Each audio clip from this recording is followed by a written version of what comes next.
An Arab billionaire wins a single mother at a high-stakes auction, expecting a year of quiet companionship, but her secret past and his family's dangerous scheming ignite a whirlwind that changes their lives forever. Before we get into the story, comment below where in the world you are watching from today. Trinity Robinson stared at her reflection in the mirror of her small Atlanta apartment bathroom. Her hands were shaking as she applied the last touches of makeup. The walls were thin enough that she could hear her 8-year-old son Marcus playing video games in the living room. The sound of his laughter made her heart ache. Everything she was about to do was for him. "Baby, come here for a minute," Trinity called out. Marcus paused his game and ran to the bathroom. He was wearing his favorite Spider-Man t-shirt, the one that was getting too small, but he refused to give up. "What's wrong, Mom?" he asked, noticing how dressed up she was. "Are you going somewhere?" Trinity knelt down to his level. "I have to go away for a little business trip.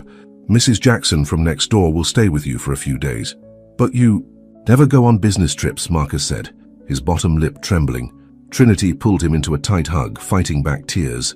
She couldn't tell him the truth, that she was flying to Dubai to participate in something called a companionship auction. The words made her sick to her stomach, but with the medical bills piling up and the threat of eviction looming, she was out of options. Her friend Lisa, who worked at a high-end escort service, had told her about these auctions. "It's completely legal," Lisa had assured her. "Rich men bid for a year-long companionship contract. No funny business unless you want it. The money can change your life." Trinity hadn't slept for days after getting the invitation. The agency had been impressed by her background, college-educated, former choir singer, working as an administrative assistant at a law firm. They said she had the perfect mix of class and exotic appeal for their Middle Eastern clients. The words made her skin crawl, but the potential payout kept her from walking away. "I'll be back before you know it," Trinity promised Marcus. "And when I come back, things are going to be different, better." That night, after dropping Marcus off at Mrs. Jackson's apartment, Trinity boarded a flight to Dubai. The agency had given her a first-class ticket, designer clothes, and strict instructions. "Smile, be charming, but play hard to get," the coordinator had said. "These men love a challenge." The Dubai she saw from the taxi window looked like something out of a science fiction movie. Gleaming skyscrapers stretched toward the clouds, their surfaces reflecting the desert sun. The auction house was in one of these buildings, a towering structure of glass and steel. Inside, Trinity found herself in a room full of beautiful women from all over the world. Some looked confident, practiced. Others, like her, couldn't hide their nervousness. They were all given numbers and told to wait backstage. "Number 23, a woman with a headset called out. "You're next." Trinity's legs felt like lead as she walked onto the stage. The lights were so bright she could barely make out the audience. Wealthy men in traditional Arab dress and Western suits, sitting at elegant tables with champagne glasses in front of them. The auctioneer began his pitch. "Ladies and gentlemen, let me present Trinity Robinson from Atlanta, Georgia. 32 years old, educated at Spelman College, fluent in English and basic French, a talented singer with a background in gospel music." Trinity stood there, her face burning with shame, as the man listed her qualities like features on a car. The bidding started at $100,000. She kept her eyes fixed on a point on the back wall, trying to imagine she was somewhere else. Then a voice cut through the noise. $1 million. The room fell silent. Trinity's eyes snapped to the source of the voice. A man had stood up from his table, tall, imposing, dressed in an impeccable white thobe. His face was handsome but hard, like it was carved from stone. "Mr. Al-Hassan," the auctioneer stuttered. "Are you sure about that bid?" "Did I stutter?" Malik Al-Hassan's voice was cold, brooking no argument. $1 million for the American. No one dared to bid against him. The auctioneer's gavel fell with a sound that echoed through Trinity's bones. Just like that, her life had been bought and sold. Backstage, her hands wouldn't stop shaking as she signed the contract. 1 year of companionship in exchange for $1 million. The agency would take their cut, but it would still be enough to secure Marcus's future. Private school, college fund, a house in a better neighborhood. "Mr. Al-Hassan will send a car for you tomorrow morning," the coordinator told her. "Here's a copy of the contract and his family's etiquette requirements." That night, alone in her luxury hotel room, Trinity finally let herself cry. She pulled out her phone and looked at a picture of Marcus. "It's just 1 year," she whispered to herself. 1 year to change our lives forever. But as she read through the contract one last time, her blood ran cold. There, in small print, was a clause she hadn't noticed before. The companion agrees not to bear any children during the contract period or to make any claims on the client's family legacy. Trinity's hand went to her stomach instinctively. She wasn't pregnant, but the idea that someone could dictate what she did with her body made her feel sick. Even worse, what would happen if they found out about Marcus? She thought about running, catching the next flight back to Atlanta, but the contract had already been signed. The money would be transferred soon. There was no turning back now. As she lay in bed that night, staring at the glittering Dubai skyline through her window, Trinity had no way of knowing that her biggest challenge wouldn't be keeping Marcus a secret. It would be fighting the unexpected feelings that would grow between her and the cold, complicated man who had just bought a year of her life. Malik Al-Hassan sat in his study, watching the sun rise over Dubai. He hadn't slept. The events of the previous night kept playing in his mind. What had possessed him to bid such an outrageous sum? He had only attended the auction because his business partner insisted it would be good networking, but something about Trinity Robinson had caught his attention. It wasn't just her beauty. There had been many beautiful women on that stage. No, it was the way she held herself, proud, even in submission. The flash of defiance in her eyes even as she was being sold to the highest bidder. His phone buzzed. Another message from his sister Amira. "Have you lost your mind? A black American woman? What will people say?" Malik deleted the message without responding. Let them talk. He was tired of living his life according to other people's expectations. Ever since his father's death 2 years ago, the weight of family tradition had been suffocating him. Still, even he had to admit this was impulsive, even reckless. The tabloids would have a field day. His conservative business partners would question his judgment. But for the first time in years, he felt interested, intrigued. He opened the file the agency had sent him on Trinity. Her background check was clean, her references impeccable. But Malik had been in business long enough to know that official documents never told the whole story. There was something more to Trinity Robinson, some secret she was protecting. "Sir," his assistant knocked on the door. "The car is ready to pick up Miss Robinson." Malik nodded, straightening his jacket. Time to begin this unexpected chapter of his life. The black luxury car pulled up to Malik Al-Hassan's mansion just as the morning heat was starting to build. Trinity stepped out, clutching her small suitcase. The house looked like something out of a magazine, all white stone and graceful, arches with perfectly manicured gardens stretching in every direction. A stern-faced housekeeper met her at the door. "I am Mrs. Samira," she said, her accent thick. "I manage the household. Come, I will show you your rooms." Trinity followed her through halls decorated with priceless artwork and crystal chandeliers. The floors were marble, and her heels clicked with every step. This wasn't just wealth. It was old money, generations of it. "These are your quarters," Mrs. Samira said, opening a door to reveal a suite bigger than Trinity's entire apartment back home. "Mr. Al-Hassan expects you for breakfast in 30 minutes. Do not be late." As soon as she was alone, Trinity pulled out her phone. No signal. She'd have to figure out how to call Marcus later. Right now, she needed to get ready to face her. What was she supposed to call him? Owner? The thought made her stomach turn. Trinity changed into a modest blue dress the agency had provided and made her way to the breakfast terrace. Malik was already there, reading something on his tablet. He didn't look up when she approached. "Sit," he said, simply. Trinity sat, her back straight, hands folded in her lap. A servant immediately appeared with coffee and an array of breakfast foods she didn't recognize. "I have rules," Malik said, finally looking at her. His dark eyes were intense, almost angry. "You will learn them quickly if you wish to stay here." "I signed the contract," Trinity replied, trying to keep her voice steady. "I know the rules. The contract is paper. I'm talking about real rules." Malik put down his tablet. "You will dress modestly at all times. You will not leave the grounds without my permission. You will accompany me to social events when required, and you will never ever embarrass me in public." Trinity felt her temper flare. "I'm not a child, Mr. Al-Hassan. I know how to behave in public." A ghost of a smile touched his lips. "We'll see, and you will call me Malik. Mr. Al-Hassan was my father." Just then, a woman burst onto the terrace. She was younger than Malik, dressed in expensive designer clothes, her face perfect with makeup. "So it's true," she said in English, looking Trinity up and down. "You really did it, brother. Have you completely lost your mind?" "Trinity, meet my sister Amira," Malik said calmly. "Amira, this is Trinity Robinson. She will be staying with us for the next year." "This is beneath you," Amira spat. "What would Father say?" "Father is dead," Malik replied coldly, "and I don't recall asking for your opinion." Amira turned to Trinity. "Listen to me carefully. You may have fooled my brother with whatever act you're playing, but I know exactly what you are: a gold digger, an opportunist. This is our family's home, and you don't belong here." Trinity stood up slowly, her voice quiet but firm. "You're right about one thing, Miss Al-Hassan. I am an opportunist. I saw an opportunity to make a better life, and I took it. But don't for a second think you know anything about me or why I'm here." Malik watched the exchange with interest. Most women would have cowered under Amira's attack, but Trinity stood her ground, dignified but not aggressive. "Interesting."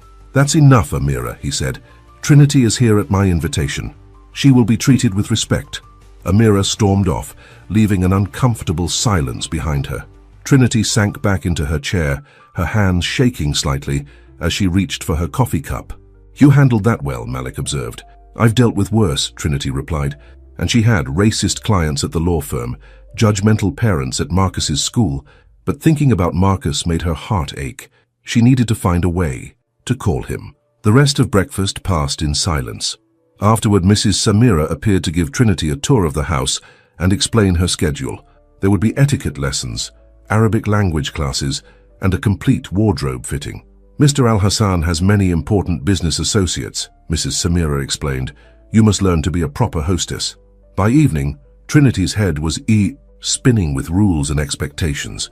She finally managed to get a signal on her phone and called Mrs. Jackson's apartment. "Mommy!" Marcus's voice made tears spring to her eyes. "Where are you? When are you coming home?" "I'm still on my business trip, baby," she said, trying to keep her voice steady. "Are you being good for Mrs. Jackson?" "Yes, but I miss you. And some kids at school were mean today. They said we're poor." Trinity's heart broke. "Don't you listen to them, Marcus. Things are going to be different soon, I promise." After hanging up, Trinity sat on her massive bed and let the tears fall. She was doing this for Marcus, she reminded herself. Every humiliation, every cold look, every demanding rule, it was all for him. A knock at her door made her quickly wipe her eyes. It was Malik. "We have a dinner engagement tomorrow night," he said. "Something suitable to wear will be delivered in the morning." He paused, studying her face. "Have you been crying?" "No," Trinity said quickly. "It's just allergies." Malik's expression didn't change, but something flickered in his eyes. "The first few weeks are always the hardest," he said, his voice softer than she'd heard it before. "It gets easier." Before she could respond, he was gone. Trinity went to the window, looking out at the Dubai skyline glittering against the desert night. Somewhere in that city full of money and power, she would have to find a way to survive, to keep her secret, to make this sacrifice worth it. In his study, Malik poured himself a drink and thought about the woman currently staying in his guest wing. She was a puzzle, proud but vulnerable, strong but clearly hiding something. When she'd stood up to Amira, he'd seen a fire in her that the agency's photos hadn't captured. His phone buzzed with messages from business associates, all trying to politely ask if he'd lost his mind. The conservative Arab business world was not known for its tolerance of unconventional relationships. But for the first time in years, Malik felt awake, alive. He pulled up the security feed from the garden cameras and saw Trinity walking alone among the flowers, her phone pressed to her ear. She was crying again, having what looked like an intense conversation. Who was she talking to? What secrets was she keeping? Malik Al-Hassan had built his fortune by solving problems and unlocking puzzles. Now he had a new one living in his house, and he intended to figure out exactly what Trinity Robinson was hiding. 3 weeks had passed since Trinity arrived at the Al-Hassan mansion. She was starting to learn the rhythms of the household. When to speak, when to stay silent, how to dress for different occasions. But every night she cried herself to sleep after talking to Marcus. "The other kids want to come over for a play date," Marcus told her during their nightly call. But Mrs. Jackson said no. "When are you coming home, Mom?" "Soon, baby," Trinity lied, her heart breaking. "Are you doing your homework? Eating your vegetables?" After hanging up, Trinity sat on her balcony looking at the stars. The night air was cool, a relief from the desert heat. She was so lost in thought, she didn't hear Malik approach. "You make these calls every night," he said, making her jump. "Who is so important back home?" Trinity's heart raced. "Just checking on my apartment, my bills, making sure everything's taken care of." Malik stepped closer, his expression unreadable in the darkness. "You're a terrible liar, Trinity Robinson." Before she could respond, Mrs. Samira appeared. "Sir, Mr. Karim has arrived for your meeting." Malik gave Trinity one last long look before leaving.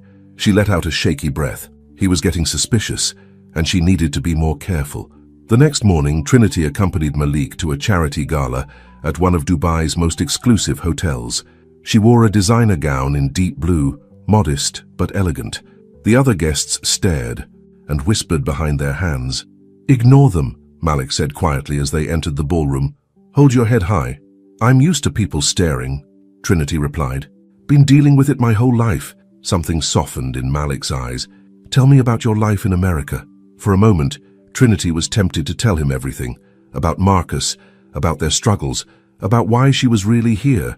But before she could speak, a group of businessmen approached. "Malik, my friend," one of them called out, "we've been dying to meet your new companion." The way he said the word made it sound dirty. Trinity felt Malik stiffen beside her. "Trinity," he said formally, "meet Abdullah Karim and his associates. They're potential investors in our new technology division." "Charmed," Abdullah said, his eyes roaming over Trinity in a way that made her skin crawl. "Tell me, how does a woman like you end up in such an arrangement?" Before Trinity could answer, Malik stepped forward. Trinity studied business at Spelman College. Perhaps she'd be interested in hearing about the investment opportunity. The men laughed, clearly not taking him seriously. But Trinity straightened her spine and said, "Actually, I would.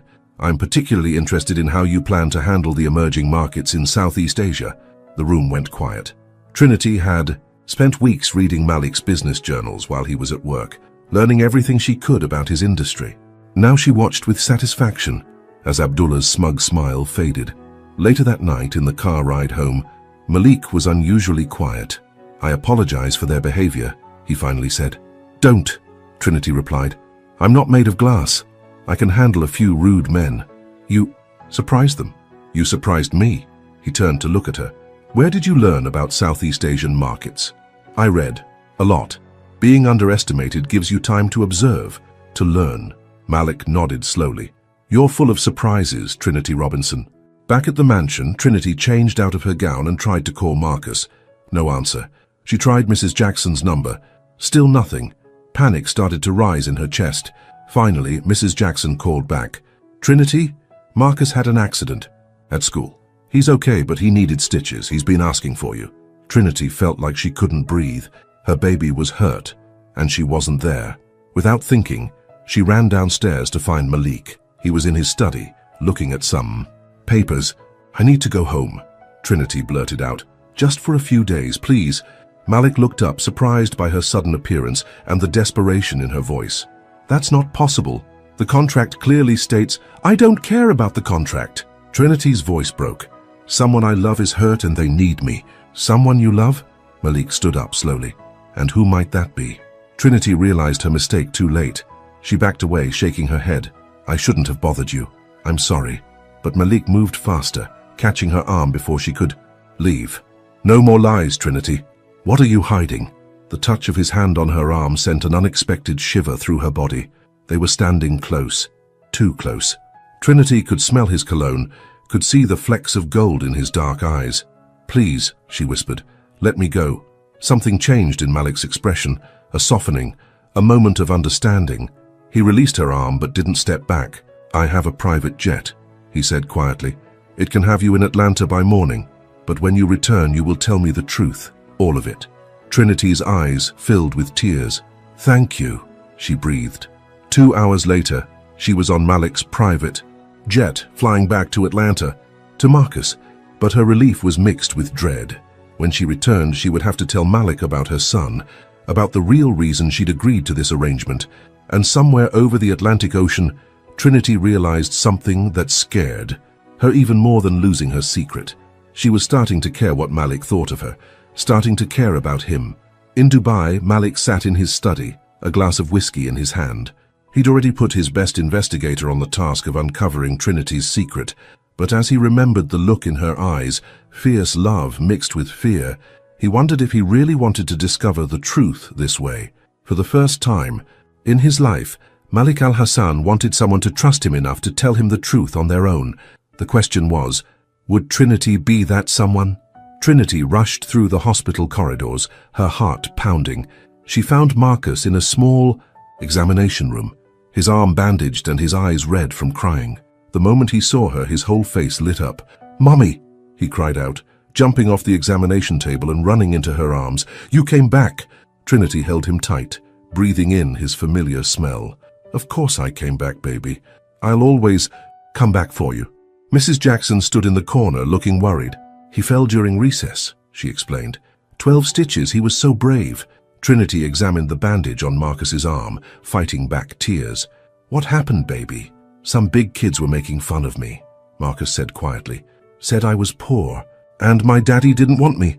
I tried to show them I could climb as high as they could on the monkey bars, but I slipped." Trinity's heart broke. All her sacrifices to give him a better life, and he was still getting bullied. She hugged him closer, not caring that her expensive clothes were getting wrinkled. Back at their old apartment, Trinity tucked Marcus into bed. He refused to let go of her hand. "Don't go away again," he pleaded. "Please, Mom." "Baby, I have to," Trinity said gently. "But it's not forever.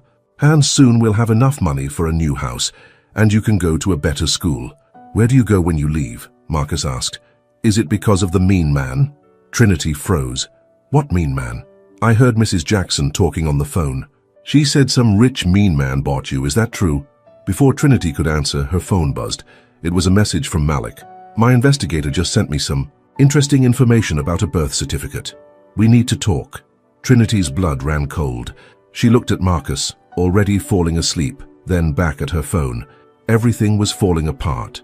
Meanwhile, in Dubai, Malik sat in his study, staring at the file his investigator had sent. Marcus Anthony Robinson, born 8 years ago at Grady Memorial Hospital in Atlanta. Mother, Trinity Robinson. Father, unknown. He poured himself another drink, trying to sort through his feelings. Anger at being lied to, confusion about why she'd kept this secret, and something else. A strange ache when he looked at the boy's photo. He had Trinity's eyes.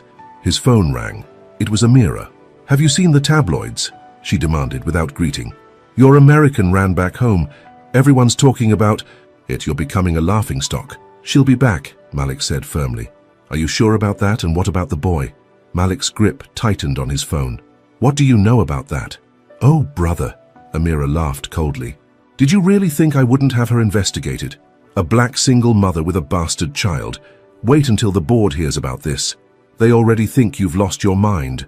"Stay out of it, Amira," Malik warned. "This is between me and Trinity. No, this is about our family's reputation. Father would be ashamed." Malik ended the call, his hands shaking with rage. But who was he really angry at? Trinity for lying? Amira for her cruel words? Or himself for caring so much? In Atlanta, Trinity spent the next day getting Marcus settled. She hired a full-time nurse to help Mrs. Jackson, paid 6 months of rent in advance, and arranged for Marcus to transfer to a better school. "I don't understand," Mrs. Jackson said. "How can you afford all this?" Trinity couldn't explain about the contract, about Malik, about any of it. She just hugged Marcus one last time, promising to call every day, then headed to the airport where Malik's private jet was waiting. The flight back to Dubai was the longest of her life. When she finally arrived at the mansion, Malik was waiting in his study. The file was open on his desk. "Sit," he commanded, his voice cold. Trinity sat, her back straight, chin held high. "I suppose there's no point denying it now." "A child," Malik said quietly. "You have a child, and you didn't think to mention this before signing a year-long contract. Would you have still bid on me if you'd known?" Trinity shot back. "Would any of those men have wanted a single mother? That's not the point." Malik slammed his hand on the desk. "You lied to me, made me look like a fool. I did what I had to do to protect my son." Trinity stood up, her own anger rising. "You have no idea what it's like, watching your child go hungry because you can't afford groceries, seeing him get bullied because his clothes are second-hand. Everything I've done, everything has been for him." Malik stared at her for a long moment. Then he pulled out the contract from his desk drawer and held it up. "This contract explicitly forbids children," he said. "It's grounds for immediate termination.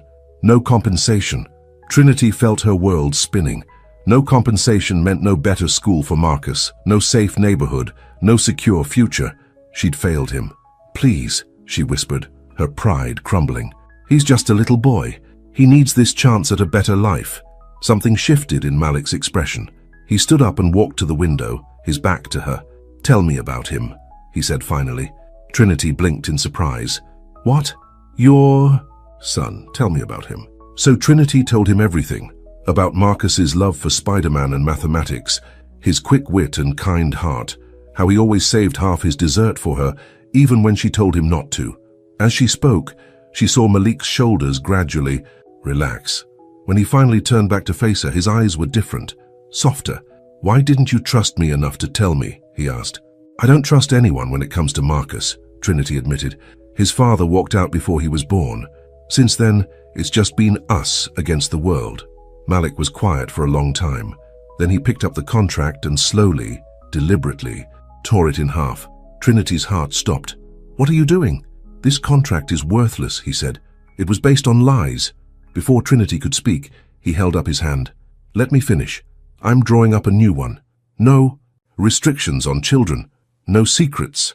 "I don't understand," Trinity whispered. "I want you to bring Marcus here," Malik said. "To live with us." Trinity stared at him in shock.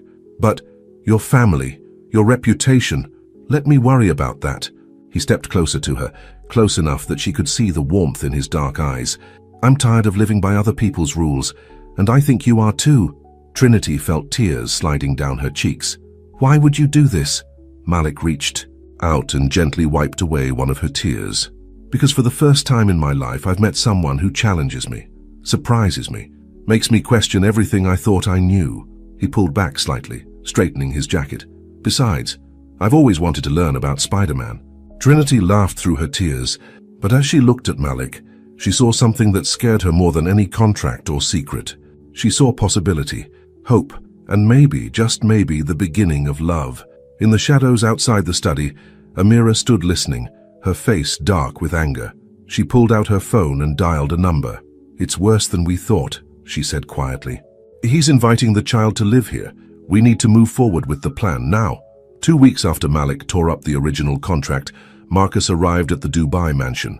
His eyes were wide as saucers as he took in the grand entrance hall with its crystal chandeliers and marble floors. "Mom, this place is like a castle," he exclaimed, still clutching his Spider-Man backpack. "Do you really live here?" Trinity squeezed his hand. "We live here now, baby, both of us." Malik stood at the top of the grand staircase watching their reunion. He'd never had much experience with children, and something about this small boy made him nervous. What if Marcus didn't like him? What if he couldn't be what this child needed? "Marcus," Trinity said gently, "I want you to meet someone very important. This is Malik." Marcus looked up at the tall man in the expensive suit. "Are you the mean rich man who bought my mom?" The room went silent. Trinity's face flushed with embarrassment, but to everyone's surprise, Malik laughed. A real laugh, not the polite chuckle he used at business meetings. "I suppose I am," he said, coming down the stairs, "though I'm trying not to be mean anymore. Your mother is helping me with that." Marcus studied him carefully. "Do you like Spider-Man?" "I'm learning about him," Malik replied seriously. "Perhaps you could teach me?" A slow smile spread across Marcus's face. "I brought all my comics. We can start with the origin story." Mrs. Samira appeared, looking uncomfortable. "So where shall I put the child's things?" "In the blue suite next to his mother's room," Malik said. "And Marcus will need a desk for his schoolwork. Have one brought up." "A desk of my own?" Marcus's eyes lit up. "Mom, did you hear that?" Trinity watched as Malik led Marcus up the stairs, pointing out different rooms and asking questions about Spider-Man. Her heart felt like it might burst, but a shadow crossed her face as she remembered Amira's cold stare at breakfast that morning. Later that night, after Marcus was asleep in his new room, Trinity found Malik in his study. "Thank you," she said softly, "for everything." Malik looked up from his work. "He's a remarkable child, smart, observant. He gets that from having to grow up too fast." Trinity sat down across from him. "Malik, what are we doing here, really?" Before he could answer, his phone buzzed. His face darkened as he read the message. "What's wrong?" Trinity asked. "The board of directors has called an emergency meeting. Tomorrow. Amira's been busy." He ran a hand through his hair. "They're questioning my fitness to lead the company. Because of me? Because of Marcus? Because I'm not playing by their rules anymore." Malik stood up and walked to the window. "My father built this company on tradition, on doing things the way they've always been done. Now they think I'm destroying his legacy." Trinity felt sick. "I never meant to cause trouble for you." Malik turned to face her, his eyes intense. "You didn't cause anything. I made my choices, and I'll deal with the consequences." But the consequences came faster than either of them expected. The next morning, the local papers ran headlines about the American woman and her secret child. Photos of Marcus playing in the mansion's garden were splashed across the front pages. "How did they get these pictures?" Trinity demanded, her hands shaking as she held the newspaper. "The garden is private property." "Someone inside the house must have taken them," Malik said grimly. "Someone who wants to destroy us." Amira burst into the breakfast room, waving her own copy of the paper. "Well, brother, you've really done it now. The conservative families are pulling their investments. The board is in an uproar, all because you couldn't control your infatuation with this. Choose your next words very carefully, sister." Malik's voice was deadly quiet. "Remember, you're talking about my family." Amira's eyes widened. "Family? You can't be serious. This woman and her bastard child will never be part of our family. Get out." Malik stood up slowly. "Get out of my house." "It's our house," Amira spat. "Father left it to both of us, and I won't stand by while you destroy everything he built." She stormed out, leaving behind a heavy silence. Trinity felt tears burning in her eyes. "I should take Marcus and go," she whispered, "before we ruin everything for you." "No." Malik moved to her side, taking her hands in his. "Listen to me, Trinity. My whole life I've done what was expected of me, been who everyone wanted me to be until you came along, you and Marcus. You make me want to be better, to build something new." Trinity looked up at him, seeing the sincerity in his eyes. "But your company is just a company. I can build another one." He touched her cheek gently. "What I feel for you, that's not something I can replace." The moment was broken by Marcus's voice from the doorway. "Mom, why is that mean lady saying we have to leave?" Trinity and Malik turned to see Marcus standing there in his Spider-Man pajamas, looking scared. Before Trinity could respond, Malik walked over and knelt down to the boy's level. "No one is making you leave, Marcus," he said firmly. "This is your home now. Both of you belong here with me." Marcus studied him with those two wise eyes. "Promise?" "I promise." Malik held out his hand solemnly. "Spider-Man honor?" Marcus broke into a grin and shook his hand. "Spider-Man honor." But even as Trinity watched this touching scene, her heart was troubled. She'd seen the darkness in Amira's eyes, the hatred. This wasn't over. In a luxurious office across town, Amira sat across from Abdullah Karim, Malik's biggest business rival. "Everything is proceeding as planned," she said. "The board is turning against him. The social pressure is mounting. Soon, he'll have no choice but to send them away." Abdullah smiled coldly. "And if he doesn't?" "Then we move to Plan B." Amira pulled out a file. "I've found Marcus's father. He's willing to cause trouble in for the right price." Outside the window, storm clouds gathered over Dubai, a symbol of the darkness that was coming for this newfound family's happiness. Trinity was helping Marcus with his homework in the mansion's library when Mrs. Samira appeared at the door, her face tense. "Miss Robinson," she said stiffly, "there's someone here to see you." Trinity looked up, expecting another reporter or maybe one of Malik's business associates. Instead, she found herself staring into a face she hadn't seen in 9 years. "Hello, Trinity," said James Parker, Marcus's father. "Long time no see." Trinity's blood ran cold. She turned to Marcus quickly. "Baby, go to your room and start getting ready for bed. I'll be up soon." "But Mom..." "Now, Marcus." Something in her voice made Marcus obey without argument. As soon as he was gone, Trinity rounded on James. "How dare you come here?" she hissed. "How did you even find us?" James looked around the opulent library with a smirk. "Nice place you've got here. Really moved up in the world, haven't you? A little boy told me his mom was living in a castle in Dubai. Wasn't hard to figure out which castle." "Get out," Trinity said, her voice shaking. "You gave up any right to be in our lives when you walked out on us." "Actually," James pulled out some papers, I never legally gave up my parental rights, and I'm thinking it's time I got to know my son. Unless, of course, we can come to some kind of arrangement." Before Trinity could respond, a deep voice came from the doorway. "Is there a problem here?" Malik stood there, his presence filling the room. James straightened up, trying to match Malik's imposing stance. "No problem," James said smoothly. "Just catching up with an old friend. I'm James Parker, Marcus's father. The father who abandoned his pregnant girlfriend and hasn't paid a dime in child support for 8 years. Malik's voice was ice cold. "That, James Parker?" James's smile faltered slightly. "Look, I've changed. I want to make things right, be part of my son's life." "You mean you want money?" Trinity spat. "How much did Amira pay you to do this?"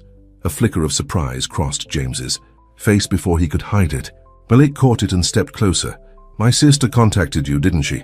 When James didn't respond, Malik continued. "Let me explain something very clearly. If you ever come near Trinity or Marcus again, I will bury you in so many lawsuits. You'll never see daylight. Now get out of my house." James backed away, but at the door he turned. "This isn't over, Trinity. I have rights." After he left, Trinity collapsed into a chair, shaking. Malik was immediately at her side. "He can't take Marcus," she whispered. "I won't let him." "Neither will I," Malik promised. He pulled out his phone. "I'm calling my lawyers right now. We'll file for full custody, get restraining orders, whatever it takes." Trinity looked up at him through tears. "Why are you doing all this for us?" Malik knelt in front of her chair, taking her hands in his. Because I love you, both of you.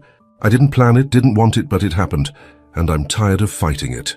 Before Trinity could respond, they heard a small voice from the doorway. "Was that my dad?" They turned to see Marcus standing there, looking smaller than usual, in his Spider-Man pajamas. Trinity opened her arms and he ran into them. "Why did he come now?" Marcus asked. "Why didn't he want me before?"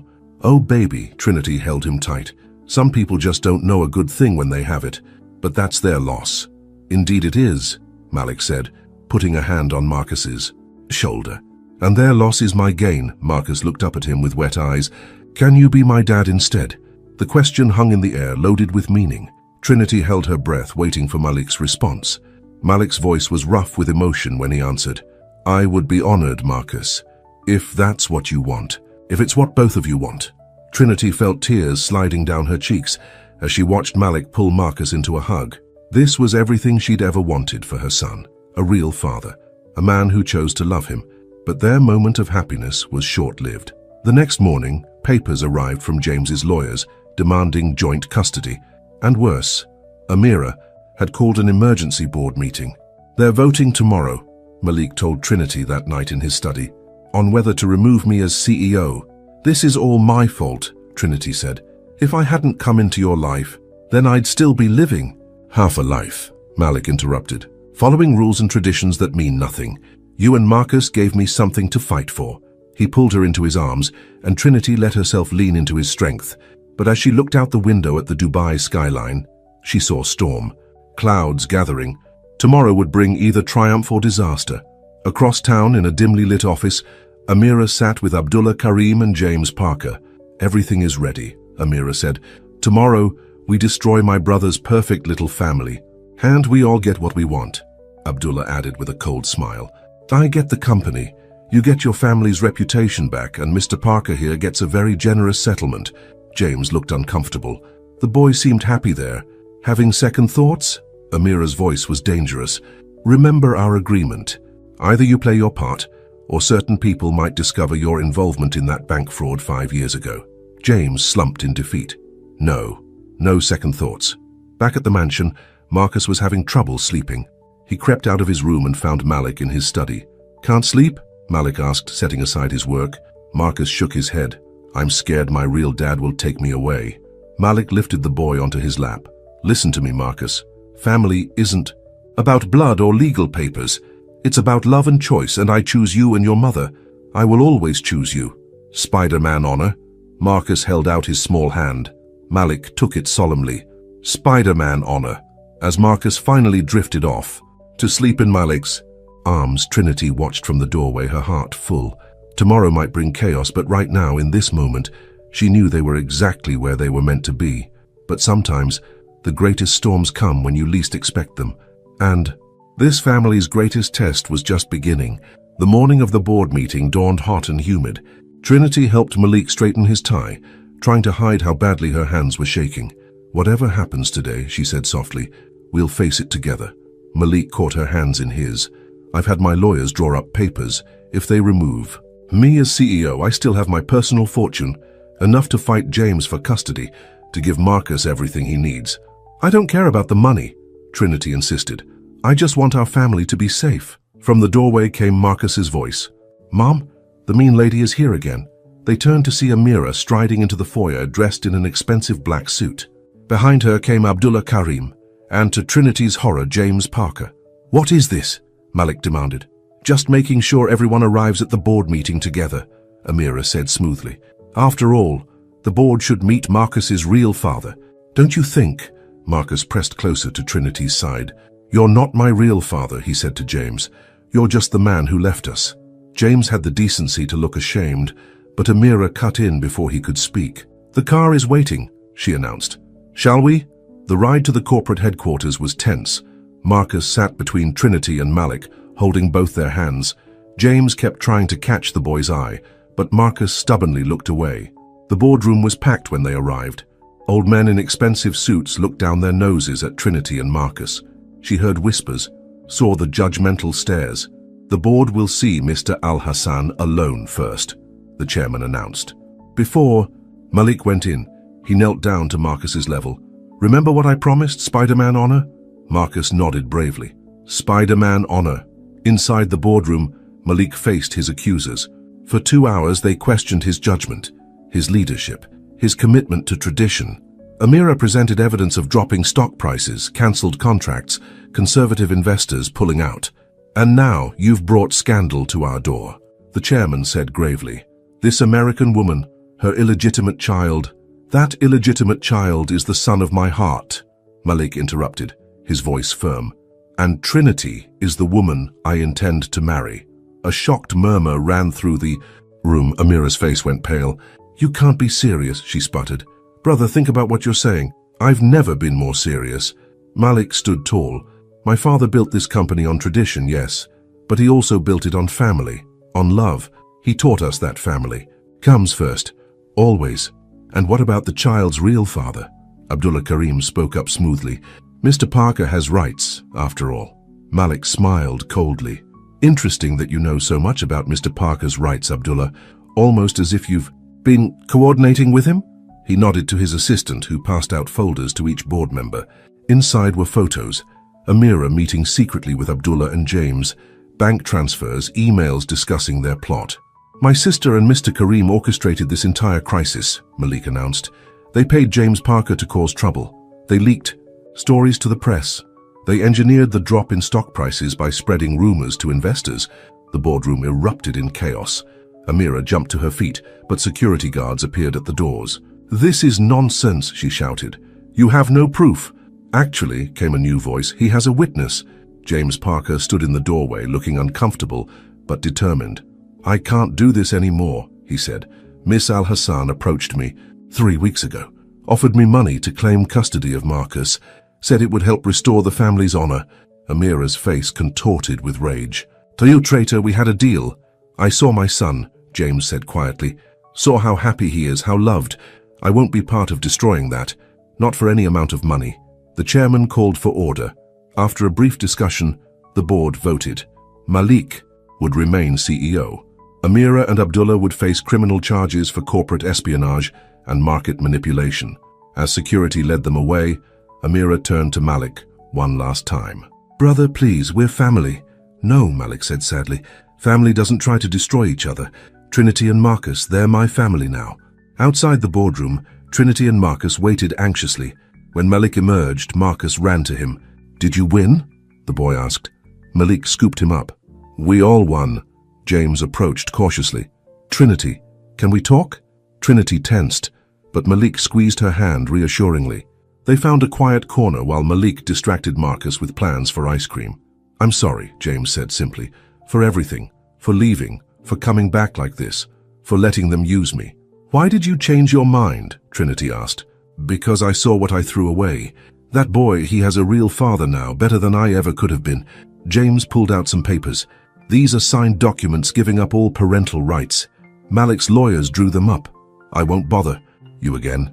Trinity felt tears in her eyes. Thank you. As James walked away, Malik and Marcus joined her. Marcus was chattering excitedly about getting chocolate ice cream with extra sprinkles. Actually, Malik said, I have a better idea. What do you both say to a trip to New York? I hear they're filming the new Spider-Man movie there. Marcus's eyes went wide. Really? Can we go see it? Better than that, Malik smiled. I bought us tickets to the premiere and... He got down on one knee, pulling out a small box. I thought it might be a good place for a wedding, if your mother says yes. Trinity's hands flew to her mouth as Malik opened the box to reveal a stunning diamond ring.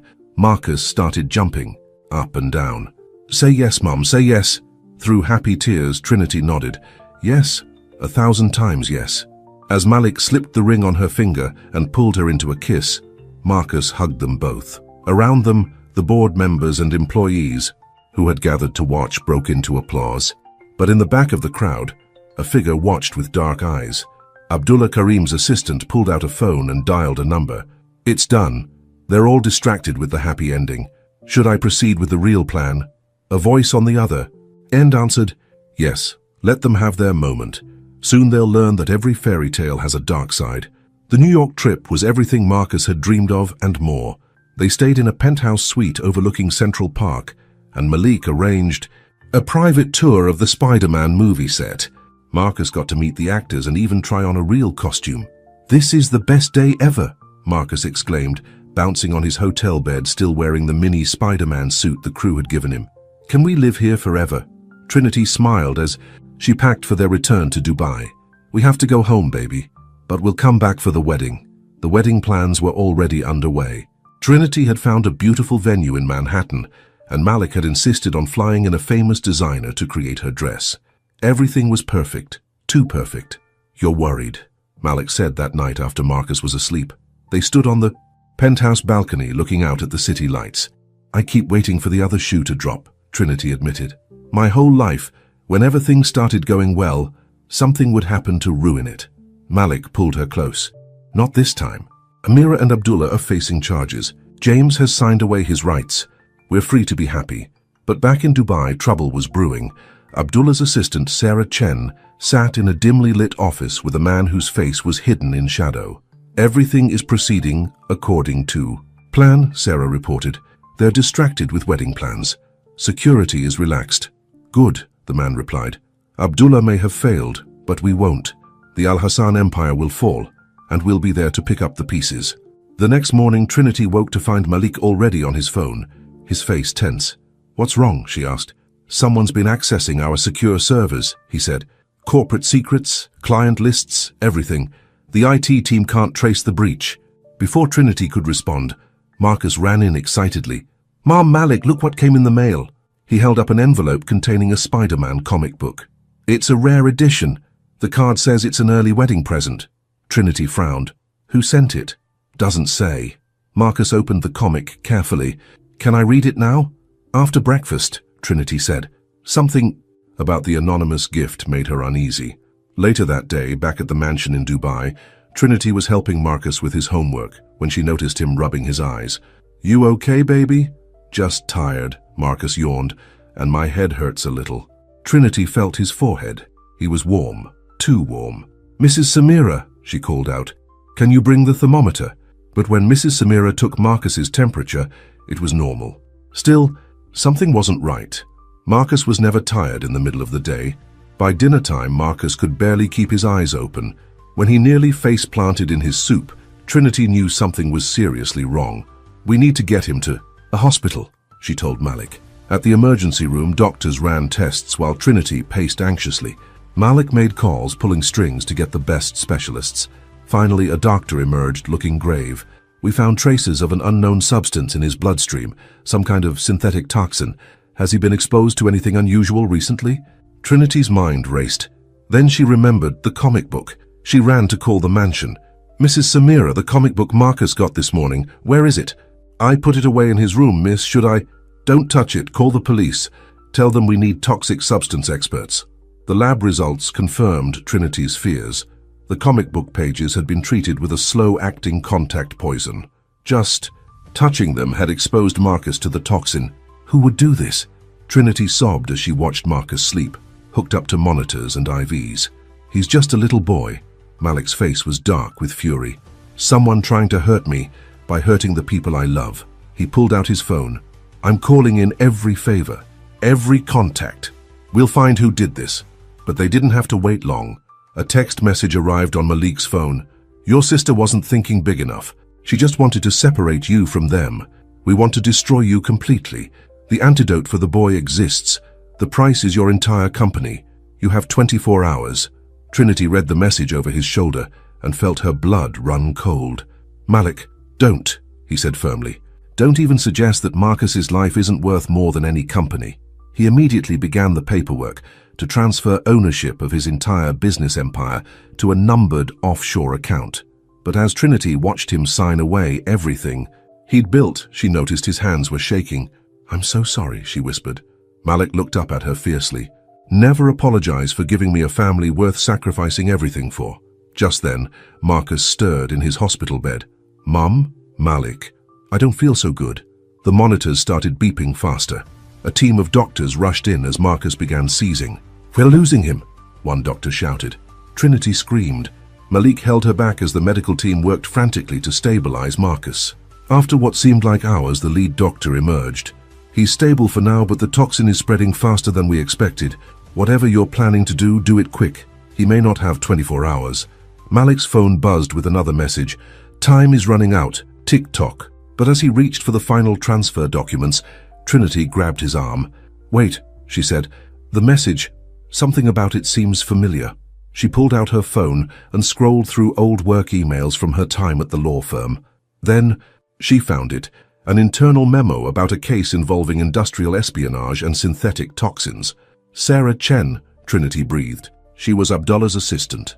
But before that, she worked for a pharmaceutical company that was sued for developing illegal bioweapons. The case was settled quietly. Malik immediately called his security team. Within hours, they tracked Sarah to a private airfield. She was attempting to flee the country. When the police arrested her, they found the antidote in her briefcase. She broke under questioning and revealed her accomplices, a group of corporate raiders who had been waiting for years to take over the Al-Hassan Empire. The antidote was rushed to Marcus. Hours later, his fever broke. Can I have a cheeseburger? Were his first words upon waking. Hospital food is yucky. Trinity laughed through her tears, holding her son close. Malik joined their embrace and, for a moment, they just held each other.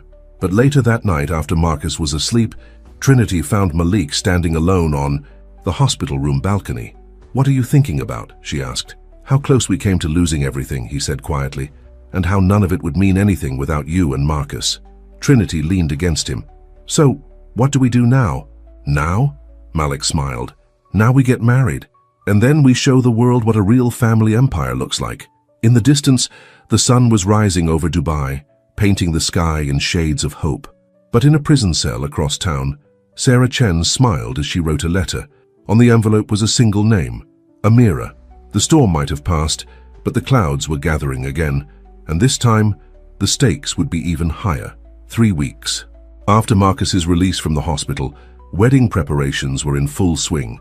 The Manhattan venue was decorated with thousands of white roses, and Trinity's designer dress was a masterpiece of silk and lace. You look like a princess, Mom, Marcus said during the final fitting. He was fully recovered, bouncing with energy in his little tuxedo. But even as Trinity smiled at her son's reflection in the mirror, a shadow crossed her face. That morning, they'd received news that made her question everything. Amira has been released from jail, Malik had told her over breakfast. Reduced. Sentence for good behavior. Now as Trinity stood in her wedding dress, she couldn't shake the feeling of dread. In a small apartment across town, Amira sat reading Sarah Chen's letter. Her perfectly manicured nails traced the words, "The poison was just the beginning. The real plan starts at the wedding." Are you sure about this? Amira asked the man sitting across from her. It was Abdullah Karim, recently released on bail. Your brother humiliated us, Abdullah said coldly. Destroyed our reputations, our careers. The wedding is our chance to return the favor. Back at the hotel, Trinity found Malik in their suite's living room, working on his laptop. "The security plans for the wedding are set," he told her. "Every guest will be screened. Nothing will go wrong this time." Trinity sat beside him. "Maybe we should just elope. Have a small ceremony somewhere quiet." "No," Malik said firmly. "We've earned our happiness. I want the world to see me marry the woman I love." The next morning, Trinity went to pick up her mother from the airport. Rose Robinson had been skeptical when she first learned about Malik, but seeing him with Marcus had won her over. "Baby girl," Rose hugged Trinity tight. "Are you happy? Really happy?" "Happier than I've ever been," Trinity answered honestly. "Scared too, but happy." As they drove back to the hotel, Trinity noticed a black car following them. She took a few random turns, and the car stayed with them. "Mum," she said calmly, "call Malik. Tell him we're being followed." Before Rose could dial, another black car cut them off. Men in masks jumped out. "Get down!" Trinity screamed, but it was too late. The last thing she saw was a man with a syringe approaching her window. She woke up in a dark room, tied to a chair. Her mother was beside her, unconscious but breathing. "Welcome back," a familiar voice said. Sarah Chen stepped into the light. "Sorry about the rough treatment, but we needed to have a chat before the wedding." "The police know all about you," Trinity said, testing her bonds. "They'll find us." "Oh, we're counting on it." Abdullah Karim emerged from the shadows. "In fact, we've already sent your location to Malik. He should be here any minute." "Why are you doing this?" "Because my brother needs to learn," Amira's voice came from behind her. "Family is about blood, not love. He chose you over his real family. Now he'll pay the price." Trinity heard cars approaching outside. Malik was coming, walking right into their trap. But they'd all forgotten one thing. While they were focused on the door, waiting for Malik, Trinity had been working on her ropes. Growing up in a rough neighborhood had taught her a few useful skills. The moment Malik burst in with his security team, Trinity broke free. She grabbed a nearby pipe and swung it at Sarah, catching her by surprise. In the chaos that followed, she managed to untie her mother while Malik's men dealt with Abdullah. But Amira had a gun. "Stop!" she screamed, pointing it at Trinity. "All of you stop!" The room froze. Malik stepped forward slowly, his hands raised. "Sister," he said softly, "look at yourself. Look at what you've become." "What I've become?" Amira's hand shook. "You chose them over me, over your own blood." "No," Malik replied. "I chose love over hate, happiness over tradition, and you couldn't handle it." "He's right, Amira," a new voice said. Everyone turned to see Mrs. Samira in the doorway. She looked different, younger, stronger. "Mother," Amira whispered. Mrs. Samira, who Trinity now realized was Malik and Amira's mother, stepped into the room.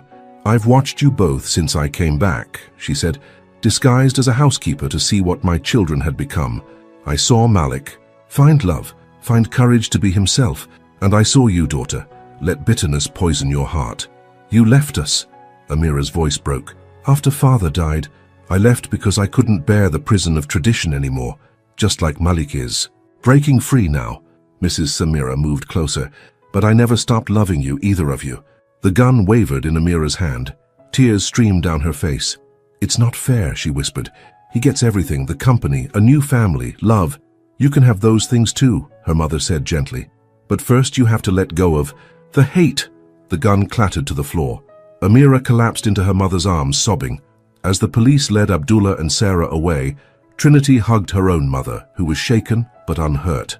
"I guess I'm getting a lot more family than I bargained for," Rose said weakly. Malik wrapped his arms around both of them. "Family is complicated," he said, "but love makes it worth it." Later that night, back at the hotel, Marcus climbed into bed between Trinity and Malik. "Is the wedding still happening tomorrow?" hubby asked sleepily. Trinity looked at Malik, who smiled. "Nothing could stop me from marrying your mother tomorrow." "Good," Marcus yawned. "Because I practiced my ring-bearer walk like 100 times. As Marcus drifted off to sleep, Trinity whispered to Malik, "Your mother, will she stay?" "She wants to know her grandson," Malik replied, "and maybe help Amira heal. If that's okay with you." Trinity thought about her own mother, about the power of maternal love. "Family is family," she said simply. Outside their window, the New York skyline glittered with promise. Tomorrow would bring a wedding, a new beginning, a blending of cultures and hearts. But in a small cafe across town, a man sat studying photos of the happy family. On the back of one picture was written, "The real threat was never Amira or Abdullah. Tomorrow, my dear brother Malik, you'll learn what true revenge looks like." The man smiled, tucking the photos away. In 12 hours, the wedding of Malik, Al-Hassan and Trinity Robinson would begin. And with it, one final storm would break. The morning of the wedding dawned bright and clear over Manhattan. In her bridal suite, Trinity stood before the mirror in her wedding dress, surrounded by her mother, Mrs. Al-Hassan, no longer pretending to be Mrs. Samira, and even Amira, who had been released into her mother's custody pending therapy and rehabilitation. "Something's missing," Rose said, adjusting Trinity's veil. Mrs. Al-Hassan stepped forward with a small box. "In our family, every bride wears this on her wedding day." She opened it to reveal a stunning diamond and sapphire necklace. "It's time for new traditions." Trinity's eyes filled with tears as the older woman fastened the necklace around her neck. This moment of peace felt almost unreal after everything they'd been through. There was a knock at the door. Marcus poked his head in, looking handsome, in his little tuxedo. "Mum, Malik says we have a problem. The priest hasn't shown up." Trinity's heart sank. After everything, was something going to go wrong now? In the groom's suite, Malik was on the phone with security. "What do you mean? He's not answering." "We confirmed everything yesterday." A staff member rushed in. "Sir, we found this in the priest's hotel room." He handed over a note. "Did you really think I wouldn't get my revenge, little brother?" Malik's face went pale. "Omar," he whispered. "Who's Omar?" Trinity asked from the doorway. She'd rushed over as soon as she heard about the priest, not caring about the superstition of the groom seeing the bride before the wedding. "My half-brother," Malik said quietly, "from my father's first marriage. He was written out of the will years ago for embezzlement. I haven't seen him in a decade." "The priest," Trinity realized. "Omar has him?" "Sir," a security guard burst in, "we traced the priest's phone. It's showing movement near the old St. Patrick's Cathedral." Malik started for the door, but Trinity caught his arm. "We're doing this together." "You can't," he protested. "You're in your wedding dress." Trinity smiled fiercely. "Watch me." 10 minutes later, a sleek black car raced through Manhattan's streets. In the back, Trinity held her wedding dress up so she could run if needed. Malik made calls coordinating with security and police. They found Omar in the abandoned cathedral, holding the terrified priest at gunpoint. "Welcome to the wedding, brother," Omar sneered. "Or what's left of it." "Let him go," Malik said calmly. "This is between us." "Everything was always between us," Omar's voice echoed off the stone walls. "Father's love, the company, the inheritance. You took it all." "You stole from the company," Malik replied. "Betrayed father's trust? You did this to yourself, and now you're building